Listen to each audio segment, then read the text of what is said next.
आरक्षण भी मुस्लिम समुदाय को चाहिए, देश भी मुस्लिम समुदाय को चाहिए, माइनॉरिटी कमीशन भी मुस्लिम समुदाय को चाहिए, सच्चर कमीशन भी मुस्लिम समुदाय को चाहिए, वक्फ बोर्ड भी मुस्लिम समुदाय को चाहिए। क्यों?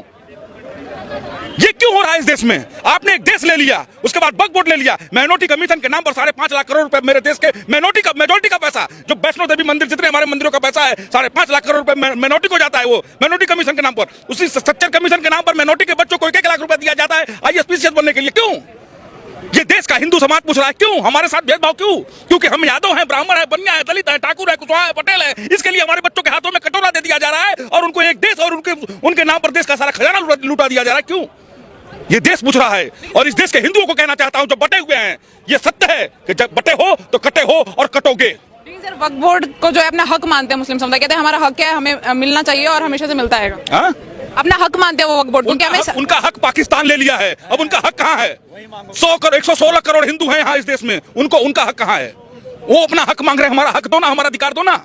मुसलमानों ने इस देश के लिए कुर्बानी दी, सब कहते हैं, तो सिर्फ भारत के लिए नहीं, पाकिस्तान के लिए भी कुर्बानी दी थी। अखंड भारत के लिए हिंदू मुसलमान मिलकर के लड़ाई लड़े थे और मुसलमानों ने अपना अधिकार पाकिस्तान ले लिया था। ये कौन सी राजनीति इस देश में हो रही है? क्योंकि हिंदू बेवकूफ है ना, वो यादव है, दलित है, ब्राह्मण है, बनिया है, कुशवाहा, पटेल, धोबी, कनौजिया सब बटे हुए हैं। ये उनको पूछो तो फलाने खान, हमारे पूछो फलाने तिवारी, फलाने यादव, फलाने शुक्ला, फलाने दलित, फलाने कुशवाहा, फलाने पटेल। यही जाति तुमको एक दिन इस देश में जैसे बांग्लादेश में हो रहा है वही वैसा ही तुम्हारा इस देश में होगा हिंदुओं, अगर अभी भी तुम नहीं जागे तो। हमने नरेंद्र मोदी को इसलिए नहीं बैठाया कि सड़कें बनानी है। मैं मोदी जी से कहना चाहता हूं, मैं देश की सरकार से कहना चाहता हूं कि हमने आपको कुर्सी इसलिए नहीं दी है कि आप जो है आप सड़क बनाइए। हम सड़क तो बनती है, बनती रहेगी। हमने आपको जिस काम के लिए भेजा है वो काम आपको करना पड़ेगा। इस देश में सनातन धर्म बोर्ड चाहिए और वक्फ बोर्ड को नस्तो नाबूद करना है हमारा। ये हम मुस्लिम पर्सनल लॉ बोर्ड कह रहा है कि हमारी जमीन है, हमारे मुस्लिम समुदाय की, हमारे वक्फ बोर्ड की जमीन है, आप सरकार का उसमें क्या लेना देना? पर्सनल लॉ बोर्ड, वक्फ बोर्ड आया कहां से? वक्फ बोर्ड जितने 57 इस्लामिक मुल्क है, कहां वो कहीं वक्फ बोर्ड है? नहीं है ना। भारत में ढोंग क्यों हो रहा है? ये फ्रॉड भारत में क्यों चल रहा है? दान में दी हुई जमीनें है ना, जो मुस्लिम समुदाय के अच्छे विकास के लिए। दान में नहीं दी गई है, कब्जा की हुई है जमीन है, क्योंकि उनकी सरपस्त पार्टी कांग्रेस पार्टी थी जिसने उनको जो है वोट बैंक के लिए उनको कब्जा करवाया है। दान में नहीं दी गई हुई है, कोई अपनी जमीन दान में नहीं दे देता है। ये बेवकूफ बनाने का काम चल रहा है इस देश में और इस देश की जनता को समझने की जरूरत है कि नींद से जागो। कब तक सोओगे यार? कब तक जाति बटे रहोगे? तुम्हारा देश तुम्हारे हाथों से सरकता जा रहा है, लेकिन तुम जाति में बटे हुए हो। ओवैसी जी कह रहे हैं कि यदि वक्फ बोर्ड खत्म किया जाता है, उसमें संशोधन होता है, तो मुस्लिम समुदाय से उनकी मस्जिदें भी छीन ली जाएंगी, क्योंकि मस्जिदों के भी पेपर। कुछ नहीं है, मस्जिदें नहीं छीन जाएंगी। जो अवैध कब्जा है, जो गरीब मुसलमानों को अधिकार नहीं दे रहा है, सिर्फ एक माफिया राज चल रहा है वक्फ बोर्ड में, उस माफिया राज को खत्म करने के लिए सरकार वक्फ बोर्ड में संशोधन बिल ला रही है। ये मुसलमानों को भड़काने की एक नई साजिश है, नए तरीके से जो है साजिश है। जैसे उसको जो है साहबानों के केस में जो है कांग्रेस पार्टी ने जो है मुसलमानों ने सरकार को डराया, कांग्रेस को, तो उन्होंने संविधान में संशोधन करके जो है ट्रिपल तलाक का कानून ले दिया था। वैसे ही ये मुसलमानों का डराने का कानून है। और मैं इस देश से कहना चाहता हूं और उन लोगों से कहना चाहता हूं कि ये राजीव गांधी की सरकार नहीं है, ना कांग्रेस की सरकार है, ये भारत में भारतीय जनता पार्टी की सरकार है और इसे भारतीयों ने चुना है और जिस लिए चुना गया है यही सब काम है। जैसे कि वक्फ बोर्ड खत्म करने के लिए हमने मोदी को बैठाया है, ट्रिपल तलाक के लिए हमने बैठाया था, 370 के लिए हमने बैठाया था। हम जैसे जो काले कानून है इस देश में उसको खत्म करने के लिए हमने मोदी सरकार को बैठाया है और मोदी सरकार वो काम कर रही है। आप बोल रहे कि खत्म करवाना है, मुस्लिम समुदाय बोल रहा है दूसरा शाहीन बाग बना देंगे, पर खत्म नहीं होने देंगे। तुम शाहीन बाग बना करते देखो। अब देखो दिल्ली में राज्य डबल इंजन की सरकार है, महिला सीएम है, आप बनाओ तो डबल इंजन की सरकार दिल्ली में बैठी हुई है। शाहीन बाग बना करके देखो, समझ में आ जाएगा शाहीन बाग क्या चीज है। अब वो जमाना लद गए और मैं यही कहना चाहता हूं कि भारत में अगर फ्रॉडगिरी करोगे तो आज 5 वक्त पढ़ रहे हो, कल 15 वक्त पढ़नी पड़ेगी, फिर भी नहीं हो पाएगा। ये कहते हैं ना, दिन में 5 बार कहते हैं ला इलाहा इल्लल्लाह, दिन में 5 बार अजान करते हैं, लेकिन अल्लाह इनकी नहीं सुनता है। क्यों? क्योंकि कुरान में लिखा हुआ है, मेरे मुसलमानों, मैंने आपके लिए इस दुनिया में सारी व्यवस्थाएं की है, लेकिन जिस दिन तुम मेरे रास्ते पर से उतरोगे मैं ऐसा व्यक्ति भेजूंगा जो तुमको रास्ते पर ले आएगा। और ये वही व्यक्ति है, उसने ये नहीं बताया कि आधी आस्तीन कब पहन करके आएगा, वो किस रूप में आएगा वो उनको पता नहीं चलेगा। वो व्यक्ति कौन है? वो अल्लाह ने भेजा है। अब किसको भेजा है वो तो वो जाने, वो समझे।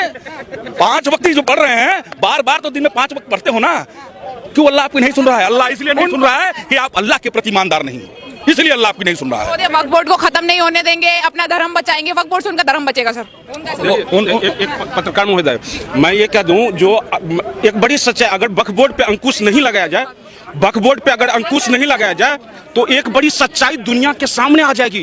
वो सच्चाई वो सच्चाई क्या जान, अगर वक्फ बोर्ड पे अगर अंकुश नहीं लगाया जाएगा तो एक बड़ी सच्चाई दुनिया के सामने आ जाएगी। वो सच्चाई क्या, वक्फ बोर्ड ने अभी ये अंबानी के घर पे कहा, दावा ठोका जो वक्फ बोर्ड की जमीन पे है।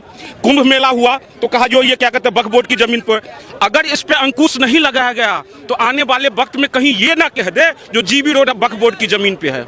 जीबी रोड, क्योंकि हमारी अम्मी जान, हमारी फूफी जान यही काम करती थी, तो कहीं ऐसा ना हो, इसलिए मैं कहता हूं इस सच्चाई को पता ना चले लोगों को, इसलिए वक्फ बोर्ड पे अंकुश लगना चाहिए। और अभी नागपुर में जो घटना हुआ उसके लिए मैं कह देना चाहता हूं, जो ऊपर खुदा नीचे खुदा, ऊपर खुदा नीचे खुदा, आगे खुदा पीछे खुदा, दाएं खुदा बाएं खुदा, जहां नहीं खुदा है ना वहां अब खुदेगा, अब खुदेगा। अब क्या खुदेगा तो कब खुदेगा। मैं कहता हूं जो हम लोग इस देश में राम राज की परिकल्पना क्यों करते हैं, बात को समझिए इस चीज को।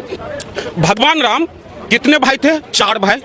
एक पिता की वचन को पूरा करने के लिए 14 वर्ष की वनवास चले जाते हैं। जिस भाई के लिए छोड़कर जाते हैं वो भी भाई भरत वनवासी की तरह रहता है। यहाँ शाहजहां के कितने पुत्र? 4 पुत्र। शाहजहां को औरंगजेब ने अपनी सत्ता हासिल करने के लिए कारागार में डाल देता है। अपने भाई दारा सिकाहो का गर्दन काट देता है। उसके बाद एक सुराही पानी देता है उसको पीने के लिए। शाहजहां तब अपनी किताब में लिखता है, तुमसे अच्छा तो वो हिंदू काफिर है जो मरे हुए बाप को भी पितृपक्ष में पानी पिलाता है। तू कैसे संतान है जो जिंदे बाप को भी पानी नहीं पिलाता। टॉपिक पे आते हैं, जैसे वक्फ बोर्ड की जो बात चल रही है, मुस्लिम समुदाय कह रहा है कि हम दूसरा शाहीन बाग बना देंगे, ना ही संशोधन होने देंगे ना ही हटने देंगे। तो शाहीन बाग जैसे हालात यहाँ पे क्रिएट होते हुए दिखाई दे रहे हैं, तो लग नहीं रहा है कि यहाँ पे हटाने देंगे। अब वक्त वो नहीं रहा। मैं इसलिए कह दिया जो वो वक्त नहीं रहा जो तुम शाहीन बाग बनाओगे, अब शाहीन बाग बनने नहीं देंगे। ये देश की जनता जागरूक बन चुकी है। शाहीन बाग दोबारा इस देश में नहीं बन सकता है। दूसरी बात मैं यही कहता हूँ, वक्फ बोर्ड केवल एक डीएम की उसमें डीएम की अगर उसमें स्वीकृति मिल रही है तो उससे उसको क्या दिक्कत है? दिक्कत क्या है?